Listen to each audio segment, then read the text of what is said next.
This is Stanley, Kentucky, 6 miles northwest of Owensboro near the Ohio River and the Green River. Today it's a quiet community with some of the best people you'll find anywhere. Just recently, the Catholic Church, St. Peter's, marked 150 years at its annual picnic. The fire department celebrated 50 years of service. These institutions are rooted in the community, and we reflect on some other passing traditions and historic events that shaped Stanley throughout the 20th century. Stanley was founded with the arrival of the Louisville, St. Louis, and Texas Railroad. Local historian Grady Ebelhair describes the early formation of the town. Well, Stanley got his start. Nat Stanley, he owned a farm there, and it was building a railroad from Owensboro to Henderson, and went right through the farm. They started building the railroad track out of Owensboro in the late 1887, but it got to Stanley by 1888. And after about 3 months, it got down to the Spotsville Bridge. That was where the holdup was. Nat Stanley got the name. He got to use the name of the town after him since he donated a spot there for the railroad, for the depot. They had 5 of these here just alike. They were located over where the Mulligan feed mill is now located. When the Mulligan feed mill opened up, they destroyed some of them, but this is the last one left, and it's just a shell really. But anyway, this is one of the original houses right here from the railroad company. At 7 a.m. in the morning, yes, there was what they call the milk trade. Yes. It stopped at all those places. I believe it cost $1.25 to go to Louisville. Okay. And I've run it. I've done that. But it stopped at every place. But Stanley and Griffith, and just almost every time there was a wide spot in the road. Yes. Yeah. Now, we shipped milk, cream, to Battle Creek, Michigan on that train. That's why they called it the milk trade. Back in those days, there was a train, came through at 2 o'clock, a passenger train, stopped only at Henderson and Owensboro. Okay. And didn't make any stops. And then there was the 11 o'clock train at night, a passenger train. And in 1935, President Roosevelt came through Stanley on that train. And we were allowed to sit up and wave at the train as it went by. It went by our place at 11 o'clock. One of my older sisters, Geneva, was in nurses training. I can remember there was a train depot there at Stanley. It was at one time there was a bank and there was a post office for a lot of years. Mm-hmm. But I can remember when she would come home on weekends, and I have walked with my daddy. It was about, I'd say, a couple of miles from it out to the... From your house to Stanley. But I would walk with him out there when we knew she was coming in. I'd walk with him out there and would catch, pick her up from the train, and that was a big deal because people didn't travel like they did now, Right. But, and then when she got ready to go back, he would get out there on the tracks and do this, and the train would stop and pick her up and take her back to Louisville. They went to Louisville. The railroad coming through Stanley really put us on the map. Like I said, you could flag down the train any time of day to get anything sent or anything coming in. And I remember as a child in the 2nd grade, we walked from Stanley School down to the depot, and it took us all the way to Owensboro. I can remember watching the train come through Stanley, and what they would do, they would take the arm off the train. There was an arm that swung out on the train, and it would drop off, it would slow down, and drop the mail in a bag, and then pick up at the same time. I can still see that with my own eyes. After they quit running rail service through Stanley for people to get on and off the train, most people quit riding the train in the 1920s when the age of the automobile came in. And so they only had like 1 stop a day, but then they ended up taking the railroad depot down. They sold the wood. I think somebody gave them like $500 for it, and they tore it down. This right here is the Stanley Bank. It was built in 1904, and they had an apartment upstairs. That's where the bank clerk lived. This was the first brick building in Stanley. It's right there on the railroad track. It was right across the road, right across the track from the train depot. And right next to that was the first post office in Stanley. This bank, went bankrupt. It was under liquidation. One of the bank tellers had took some money, and he had a hard time to describe where it went to. The best I can say. Well, anyway, they opened it back up for a while, and then in 1907 is when a lot of banks in Owensboro had a lot of banking trouble too. This became a grocery store a little after that. As far as I know, there was like 4 or 5 different stores, different named grocery stores in the same building. The main grocery store was one that Red Fogel run, but he wasn't the only one that, I mean, you had Red Fogel and Frank Fogel, they were brothers. Boss Malay's brother ran it for a while, and then Boss ran it. And then the grocery store that Martin Barr run was right beside the post office where Maud Brown was. It was just a little west of the Malay grocery, you know. Okay. And let's see, there was, I remember, the Baptist church was already there, and the Methodist church was already there. I don't remember, this was before my time. They had a funeral home, Mr. Hill, Dr. Kinslow's father-in-law, and then he had a lot of other businesses. There was a feed mill right there where Coys used to live. That building is still there, I think. Hello, I'm Charlie Casson. I'm Davis County Judge Executive, and we are at Lancaster Cemetery, which is at the end of Overstreet Road, which is right next to the city of Owensboro's Rudy Mines Park. Lancaster Cemetery was the original Catholic cemetery for the St. Peter's Catholic Church, St. Peter's of Alcantara. That was when they were located on Oakford Road. So this cemetery would have been in use prior to that. We actually found one marker that has a readable date on it, and it was Miss Catherine Ling, L-I-N-G, and her date of death was 12/31/1891. So it's an old cemetery, largely unkept. It does have a fence around it, and it's accessible at the end of Overstreet Road if you ever want to come see if you have some loved ones in it. This right here is Stanley Station School. This was a 2-room schoolhouse. It's one of the first 2-room schoolhouses in Davis County. It was located there at French Allen Road and Laketown Road. When they built a new Stanley School in 1934, they tore this in here down. The Stanley School is built right next to where the Stanley Park is, right now in the ball diamond.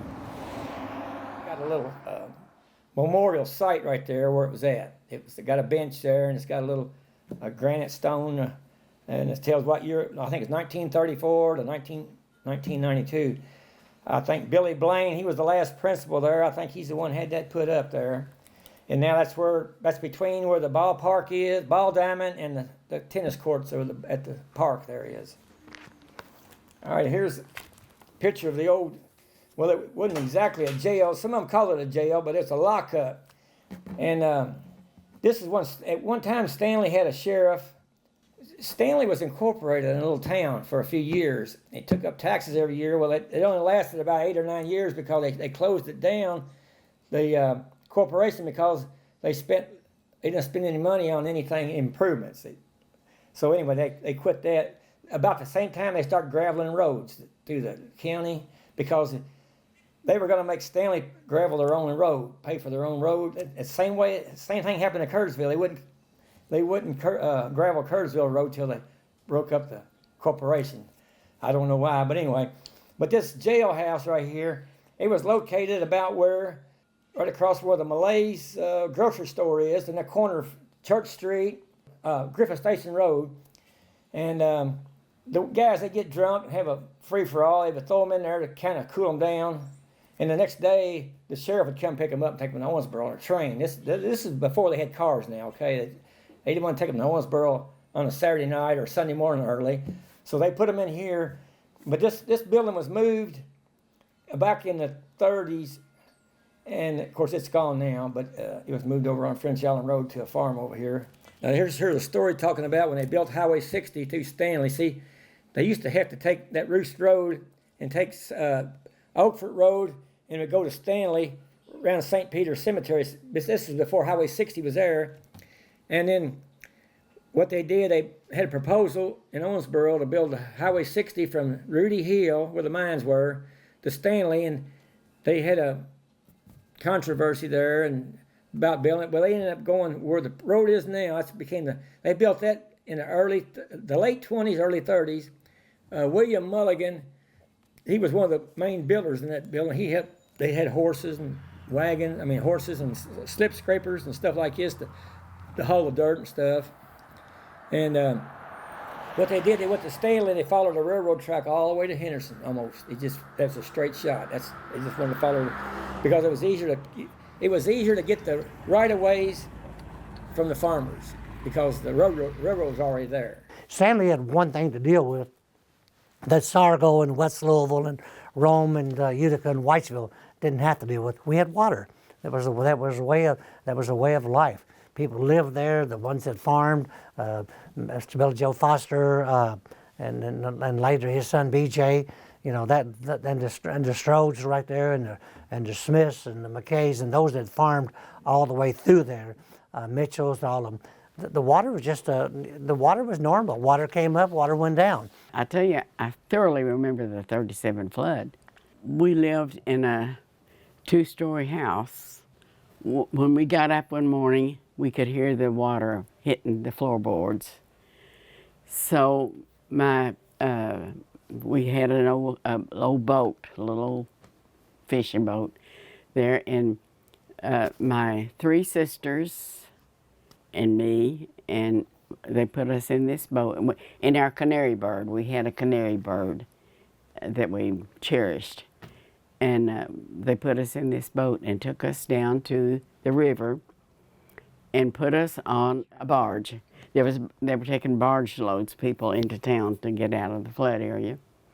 My oldest sister with us was only 16 years old, but she had responsibility for us other 3. And my younger sister was about 4 years old, and she, of course, had her in her arms all this time. We put all of the furniture up on 3-foot chunks, things of wood. We propped it up to keep it out of the water. But of course, the water like one step getting up into the upstairs. So all of our furniture was completely ruined. A piano was so swollen so we couldn't even get it out of the house. They had to tear it up to get it apart. One afternoon, we were looking back toward the back end of the place from the back door. There was a drop of water in sight. The next morning, our basement was full of water. But Papa had already made arrangements. You remember the old corn cultivator? And made a path out to the street. In fact, out to the, they had already at that time put in the REA poles, but the REA wasn't there. We had a carbide lighting system in our house. Anyway, and then the next morning, the Wilson Ferry pulled up at that pole. That was 20 yards from our front porch. Wow. And so much sun in many cases. And another thing, all the people worked, everybody over 15. You know, the rest of us came to town and played cards and stuff, got vaccinated. And but it was fast, and the best I remember, we left home in December and came back in February. Yeah, I think that's what happened. But Papa fixed the house up before we came back, so that might have taken 2 or 3 weeks, you know, I don't know. But he said there was mud that deep in it. It was 5 feet deep in a brand new house. Wow. 5 feet deep. So we had 12 cows that we milked and sold milk and cream, and they moved to, did you know Don Cully? The Cullys in Stanley, where Alberta Hall lived there. Well, they went out there and stayed with her, and they kept their cows in this Stanley feed mill there in that lot. And they took the milk out to the St. Peter's Church and gave it to the people that were stayed there. In St. Peter's Church bell tower, the Red Cross put a blinking light up there, so the people who are like a beacon light, so the people in boats, they could figure out where Stanley was. They just followed it like a lighthouse. Yeah, this whole place was surrounded with water. It was, like where my dad, where I grew up, it got 4 foot deep in that house, and everybody else's house, you know. And of course, around here, when they took cattle here, they took the old Wilson Ferry, and one of the oil companies had it furnished to barge. And they hauled a lot of cattle to Owensboro. I think they took a lot of the Foster cattle up to Fields Packing Company, places like this. And in this area between Sargo and Stanley, they hauled most of these up here and dropped them off at Bellwood Hill. And somebody said, I heard them say, well, how did they have a pen for them? I said, we didn't need one. The water surrounded the hill. Where we're going to go, you know? I was born in 40. The first water I can remember was 1945. And the only thing I can remember about that is my uncle in town built us, he was a carpenter, and he built us a boat. You know, a little flat bottom boat. And I can remember Daddy rowing us from the hill down here back to the house, and we could roll all the way to the house. It was just barely deep enough at the house to get up to the steps going up to the porch. I believe my cousin in the '64 flood got typhoid. It was really, we were down for days in the '64 flood. I never even, you know, people talk about memories of making it to town, to Owensboro. I was so busy with the farm that I never even thought about going to Owensboro because we were so wrapped up in taking care of the animals and getting to and from. '97 wasn't quite as bad as that. We at least could get to Owensboro with the National Guard. And it was a thrill. It was a thrill to get on the National Guard truck and ride up to the meeting point to meet somebody that were coming from work. I mean, that was what we looked forward to. We baked for our neighbors. We cooked for our neighbors. We had our neighbors over to eat. It was sort of a fun time, even though it was a lot of work, because we got to visit more and be with friends and family. Just recently, just in the last 2 or 3 years, we've gotten to the point where we don't have a complete cutoff between Stanley and Owensboro because the roads have been constructed a little bit better. Raised. Yeah, raised. The roads have been raised. So we don't have that complete cutoff, you know. These are what's really considered river towns, I guess, because over the years, a lot of the floods have a lot to do with the way these town people reacted and the way they lived, you know. I mean, Stanley was a railroad town was built, okay? And then when the cars came out, some people have to get a car.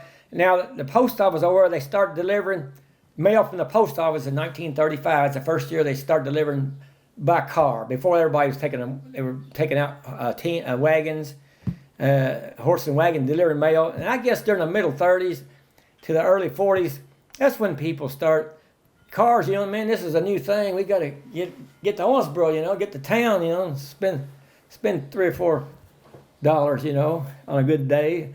Back then, we had 3 grocery stores. We had 3 churches. Mr. Payne ran the grocery store that Jimmy and them ran later. Dick Millay owned the other grocery store, and Dunbar's owned the store up here right on the highway. And they also sold gas there, didn't they? Yeah. Also, we had the Edlin store, we had the Payne store, we had the Ballard store. Those are all through history, all the different grocery stores. We had Marvin's grocery store also. We had Clary's grocery store. Dr. Early owned a drugstore next to the post office. We had a pool hall. John Terry owned a pool hall. Ollie Mills was a telephone operator. She knew everything and where everybody was and who was visiting who, and was a great help in locating people. I remember back when I was in grade school, you could go down to Dale's Restaurant, and back then it was Jimmy Coombs owned it. And you could go in there and get a Coke and a bowl of bean soup for a quarter. And we used to do that quite a bit. Everybody knew everybody back then. You know, all the families knew one another, you know. Everybody, back then you swapped labor. You know, the farmers, of course, most around here was farming then. The earliest I remember going to Stanley's when my dad would go to Mulligan Feed Mill. We used to have a dairy over here, and Dad would get his feed ground out of Stanley Feed Mill, Mulligan Feed Mill. And that was when they had the old feed mill. Of course, it ended up, they built what I call the new one in 1961. The first feed mill in Stanley was right where on Grissom Landing Road, French Island Road, right there next to the street over from the railroad track. It became a Berry grocery store also. They had an old grinder in there, and they grind feed just for the Stanley people. And then when they built a new feed mill, the whole area, it was a lot bigger. But they had the first electric motor out in Stanley area, the Mulligan feed mill, where they had a big motor to run their grinders, and they had to have a big generator running, a diesel-powered generator to run the generator to turn the electric, because, see, they didn't run electricity to Stanley until 1937, 38. So they were the first ones to have electric in Stanley. In 1961, they built the new one there, and it was a whole lot bigger, and they've done a whole lot of business for years. Marty Mulligan was one of them, and Bill Mulligan was one, and everybody knew the Mulligans and the feed mill, because the surrounding farmers would bring their hay and corn and get it ground to feed the livestock. And it was kind of a get-together place and to meet for the farmers. And that was a good thing. Dick Cecil, a guy that owned a smokehouse in Owensboro. Now, he built the fertilizer plant, and then he sold it to Kenny Sawwester. And then Kenny Sawwester run it for a long time, 20, 30 years. So, but it's still, they do a lot of business. There's probably, I'd say 15 people working over there, scattering fertilizer and spraying chemicals and everything like that for the farmers. My grandfather came here coming from Marion, Kentucky. He fell in love with a beautiful young woman named Lee Purdy. They built a home up on the river, and he decided that he was going to stay here. His main objective was farming. He loved farming, he loved community, he loved people, but his work ethic was outstanding. He got into the Black Angus cattle business and raised many, many, many hundreds of head of cattle, and every year it got to the point that he would have a registered Angus cattle sale, and people would come from all over the United States to buy his Black Angus cattle. In preparation for the Angus cattle sale, he would have a big dinner, usually right across the street at the school, the local school, which was actually the social center of the whole town at that time. And the ladies, he would hire the ladies from the school to cook the meal. There would be entertainment, and I'd hate to tell you that it was just me singing Hello, Dolly. And everybody would enjoy a fine meal, a night of fellowship and friendship, and we'd have the sale the next morning. We had a skating rink, roller skating rink here right in Stanley, right on the highway. And I spent quite a bit of time at the roller rink with my brother. He was what they called a manager of when we skated. He tried to keep order and that kind of thing. And then it was a funny book factory. Then they didn't make funny books. Funny books coming back from stores and stuff. Somebody tore the pages out of them or something. Then they would redo it and recover them and ship them back out again. And then that went on probably for 20 years like that. And then it finally closed down too. And now a guy owns a place now that was, it's an automobile repair shop now. So he works on cars and pickups, stuff like that. And it was in what they called, years ago, they called them Quonset huts. It just went from the ground, went all the way around over the top and back down. But now it's still standing, there's still an automobile place there. Stanley Fire Department started, we had our first meeting in January of 1973 at St. Peter's School. And that was to see if we could get enough people to be volunteer firemen. And 33 people signed up to be firemen. And we started training in March of '73 and trained all through '73. Some of us finished up in '73 and the rest finished up in '74. The first truck was a 1973 Ford F-750, and we did not have a fire department. We had no place to put it, and a member of our community donated the use of his farm shop for us to stage the fire truck in that, Danny Lively. And Mr. Lively let us use his shop for about a year and a half. And this station was started being built in '74 and was finished late '74, early '75. Jim Settles was one of them. We had a lot of people that I didn't even know, and we went through training together. Gail Pedley was one of them, Sonny Clary, Tony Kelly, Mike Mulligan, Charlie Mulligan, Raymond Murphy, Silas Simon, Bobby Simon, Ronnie Spaulding, Bobby Cecil. When we were first organized, Stanley had no fire hydrants, no county water, and we drafted out of the Ohio River and the Green River.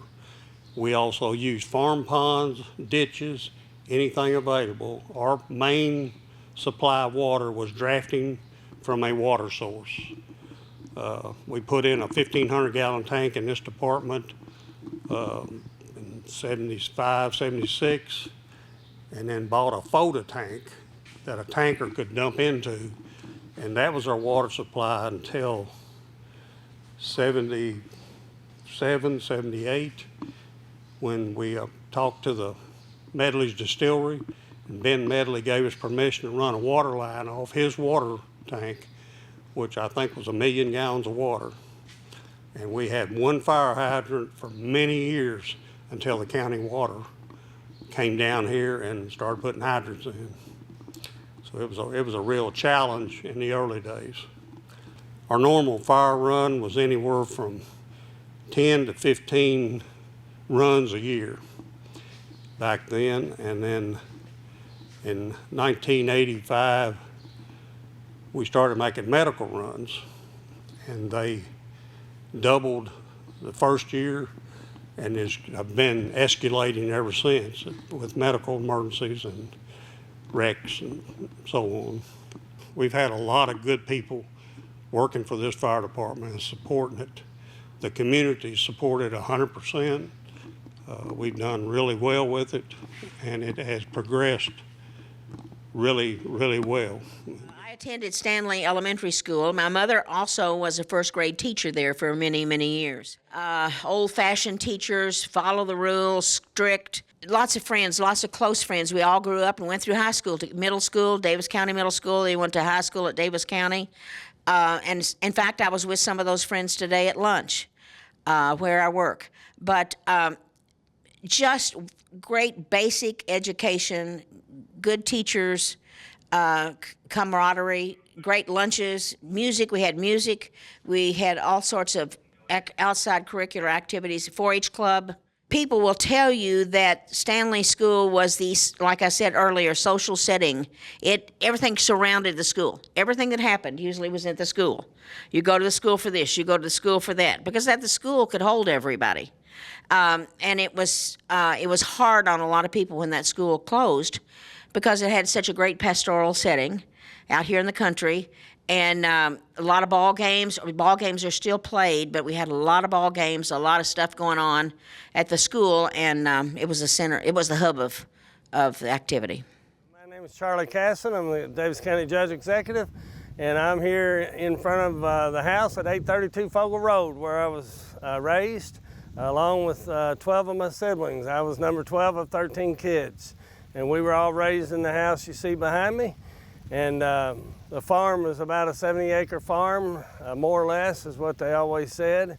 You know, we had neighbors down this way and neighbors down this way, and it was, you know, we'd ride our bikes or walk down and visit, or they'd come and visit and play with us, and it was a good time. All of us had jobs on the farm. You know, one of my first jobs I remember is at harvest time, we were told to pick up, we had to walk the fields and the tobacco patch and pick up the leaves that fell, that snapped off. Because back then your allotment was based on acreage, and so how many pounds you could generate with that is how much you could sell at the warehouse. And so every leaf mattered. Sometimes we go up and down the road and collect bottles. Back then you could get a nickel. I think later it was a dime for each glass bottle if they were in good shape. And you could take them to the store. This was before plastics, and we would put them in paper bags and take them out to the store and get, I don't know, if you had 6 and you could get enough for a pop maybe, or a soda, and or a candy bar, and that was a big deal. Or else we'd save it for when we went to the ball games, so we'd have to be able to buy a Coke and popcorn. There were 3 grocery stores when I was a little boy, and they were Frills's at one time. One was named Frills's, one was Clary's, and Clary's was on Highway 60. Frills's was right next to the railroad track, and then right about a block down from Frills's was Malay's Grocery. And so there were actually 3 grocery stores down there, and I know there was at least 1 liquor store. That was before I was able to drink, so I was only stepped in there with my dad or one of my brothers one time, and it was called the Green Door. But those are the establishments I remember. Of course, there was Dale's Place where you could go in and get a meal. I went to St. Peter's Elementary School, and it was right there on the highway. It was in the green space between the highway and where the church building stands today. And they had 1st grade through 8th grade is what I remember, and I did all 8 grades of my pre-high school at that school. Hi, I'm Monica Rice. I am a Murphy from Stanley. I am at St. Peter's Church today. We are celebrating 150 years as a parish. I grew up in Stanley, and my father went to church here. He raised us in this church, and I have been a member here for 39 years, and all 3 of my children have made their sacraments here. My grandparents went to church here, and I actually was the first girl server ever in this church. When they started allowing ladies to be servers, I was the first altar server. Grew up here all my life. This is a place of faith and family, and we are just excited to celebrate today. Our picnics have gone all the way back to our founding in 1873 when we were on Oakford Road. We founded this church and moved here to Stanley after that, and it's been a wonderful experience my whole life, and we just continue to grow. Well, we started out with over our shoulder here is 13 kettles, 75-gallon kettles for Burgue, and then background behind that's our barbecue pits where our chicken, our pork, and our mutton is being cooked. We serve the public at 4 o'clock here, but it's just an all-day job. These guys, we've been out here since 6, 7 o'clock this morning. It's just an all-day event to try to get everything cooked and everything ready, and we're about ready to start serving still piecing some pieces together, but it's coming out pretty good. As you can see, it's a beautiful church as far as the building goes, but it's also a beautiful community. It's a small community, it's a rural community, and many of the people here have been here my whole life. We do have some new people that come in every once in a while, and that's also a beautiful thing. But like I said, it's a small community, and we can feel that. I've been down here, for 75 years, and I wouldn't want to live anywhere else. And then my wife, she's been down here 58 years. We've been married 58 years, and she wouldn't go back to town. She likes it here too. Well, all the people get along real well. They're friendly, and I just think it's one of the better places that I've ever been to. And I'll die here. I promise you that. I have felt a sense of vibrancy, brand new. We have a new father at the Catholic Church who's young, he's innovative, he's full of ideas, he's a good old country boy and just tells it like it is. He is absolutely such a positive asset to this community. And, you know, we've got the pickleball courts now. I love coming down there and seeing who's playing pickleball today. I love hearing the kids yell for ball games at the night. The big lights come on and they shine right in my house. There was years that we thought maybe we would lose our ball teams and that those fields would not be used. But all of a sudden they've come back and there's kids playing ball over there and running around like crazy people. And it's really great to have a lot of activity in Stanley. Stanley's known. I've talked to several people, and Stanley is known for a community of camaraderie, a community of strong people, of good people. Oh, you live at Stanley. You live in God's country.